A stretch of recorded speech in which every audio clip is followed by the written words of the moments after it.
सभी साथियों का एक बार फिर से आपके अपने यूट्यूब चैनल शिक्षा विभाग समाचार में आपका बहुत बहुत स्वागत है। साथियों, आज का एक महत्वपूर्ण आदेश, सभी कर्मचारियों को 8वें वेतन की सैलरी में बढ़ोतरी हुआ। सैलरी चार्ट देखें किस प्रकार यहाँ पे कर्मचारियों के 8वें वेतन की सैलरी में बढ़ोतरी को लेकर बड़ा आदेश जारी हो चुका है।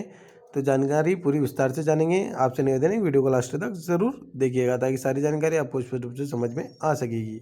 और यह एक इनक्रेज न्यूज़, देश भर में रहने वाले लाखों केंद्रीय सरकारी कर्मचारी और सेवानिवृत्त पेंशनभोगी काफ़ी लंबे से महंगाई भत्ते में एक महत्वपूर्ण बढ़ोतरी का बेसब्री से इंतजार कर रहे थे। बढ़ती हुई महंगाई और मुद्रास्फीति के इस कठिन दौर में जब आम नागरिकों की दैनिक जरूरतों की वस्तुओं के दाम लगातार बहुत तेजी से बढ़ रहे हैं, ऐसी परिस्थिति में सरकारी कर्मचारी की आर्थिक स्थिति पर गंभीर दबाव पड़ना जरूरी तरह स्वाभाविक और अपरिहार्य। हाल ही में देश में भर के कर्मचारियों, मीडिया संस्थानों द्वारा जारी की गई रिपोर्ट और विभिन्न सूत्रों के हवाले से एक बहुत ही सकारात्मक और प्रोत्साहन देने वाली खबर सामने आई है कि भारत की केंद्रीय सरकार जल्द ही महंगाई भत्ते यानी डीए में एक महत्वपूर्ण और उल्लेखनीय बढ़ोतरी की औपचारिक घोषणा कर सकती हैं।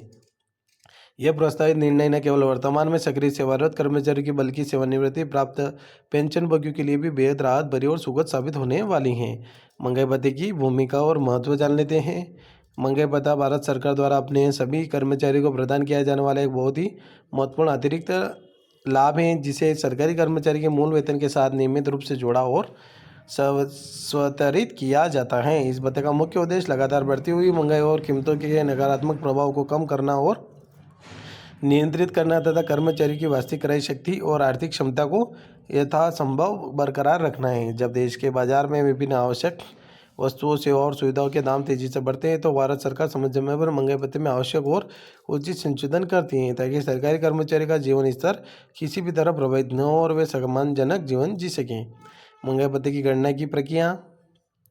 महंगाई भत्ते की वास्तविक गणना पूरी तरह से अखिल भारतीय उपभोक्ता मूल्य सूचकांक के वैज्ञानिक आंकड़ों के आधार पर की जाती है और यह सरकारी कर्मचारी के मूल वेतन में एक निश्चित प्रतिशत के रूप में निर्धारित और दिया जाता है। जब महंगाई भत्ते में वृद्धि होती है तो कर्मचारी की कुल मासिक आय में एक उल्लेखनीय और सीधी बढ़ोतरी होती है, जिससे उनके परिवार की आर्थिक स्थिति मजबूत होती है। डीए की वृद्धि से कर्मचारी अपने परिवार की दैनिक जरूरतों को बेहतर तरीके से पूरा कर सकते हैं, बच्चों की शिक्षा पर बेहतर खर्च कर सकते हैं और आर्थिक सुरक्षा के लिए बचत भी कर सकते हैं। यह प्रक्रिया बिल्कुल पारदर्शी और वैज्ञानिक है, जिसमें कोई मनापन नहीं होता है। 8वें वेतन आयोग की प्रतीक्षा।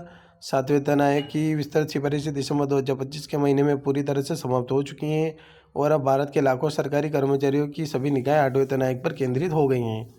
भारत सरकार में वेतन आयोग का गठन सरकारी कर्मचारी के संपूर्ण वेतन संरचना, विभिन्न प्रकार के भत्तों और सेवा की महत्वपूर्ण शर्तों की गहन और व्यवहारिक समीक्षा करने के लिए किया जाता है। आमतौर पर भारत में हर 10 साल की एक निश्चित अवधि के बाद एक नया और अद्यतन वेतन आयोग का गठन किया जाता है, जो विभिन्न पहलुओं का गहन अध्ययन करने के बाद अपनी व्यवहारिक और व्यापक अनुशंसाएं सरकार को प्रदान करता है। तो आशा करता हूँ वीडियो पूरा अच्छा लगा होगा। एक बार फिर से आपसे निवेदन है कि आपने अभी तक हमारे चैनल को सब्सक्राइब नहीं किया है, प्लीज़ चैनल को सब्सक्राइब जरूर कर लेना ताकि आने वाली इसी महत्वपूर्ण जानकारी आपको इसी चैनल के माध्यम से मिलती रहेगी।